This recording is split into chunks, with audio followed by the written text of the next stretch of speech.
ያና ሙስሊምና ኦርቶዶክስ ተዋልደን በምንም ተዋደን አናውቅም። ብራዘር እኔ ግልጽ ነው፣ ነጭ ነው የምነግርህ። ኦኬ ተዋደን ብንኖር ኖሮ ደግሞ አህመድ ደግሞ ጀግናው ኢማሙ አህመድ ማለት ነው፣ ኢብራሂም አልጋዚ ይባላል ትክክለኛ ስሙ ነው። በጣም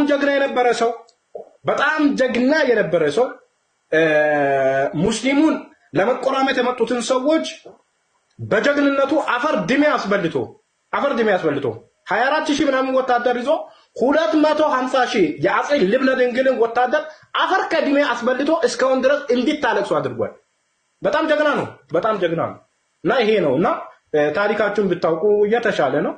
ይሄን ብታደርጉ ከሙስሊሙ ጋር ምንም እንትን የሚል ጠብ የሚልም ታሪክ የላችሁም። በነገራችን ላይ እናንተ የመጨፍጨፍ ጡት የመቁረጥ ታሪክ ነው ያላችሁ። የነ አጼ ምኒልክ አሁን ለምሳሌ በኦሮሞ ላይ ምንድን ያደረገው ጡት ቆርጧል። ጡት የመቁረጥ የኦሮሞ ሰዎች ይሄንን ታሪክ እንዳትረሱ። አጼ ምኒልክ ምን አደረገ? ጡት ነው የቆረጠው። ጡት ይሄንንም ያደረገው የኦሮሞ ሙስሊሞችን ነው። ይሄንን ያደረገው ማለት ነው የኦሮሞ ሙስሊሞችን ጡት ቆርጧል። ይሄንን ታሪክ እንዳትረሱ። የኦሮሞ ኦሮሞዎች በአጠቃላይ እንዳትረሱት ይሄንን ታሪክ። አጼ ምኒልክ ምንድነው ጡት ነው የቆረጠው፣ የወንዶችን ብልት መቁረጥ። ይሄንን እያደረገ ነበረ። ታርጉልኝና አሽራፍ ቆይ አንዴ። የምን ኦሮሚያ ነው የምትለው?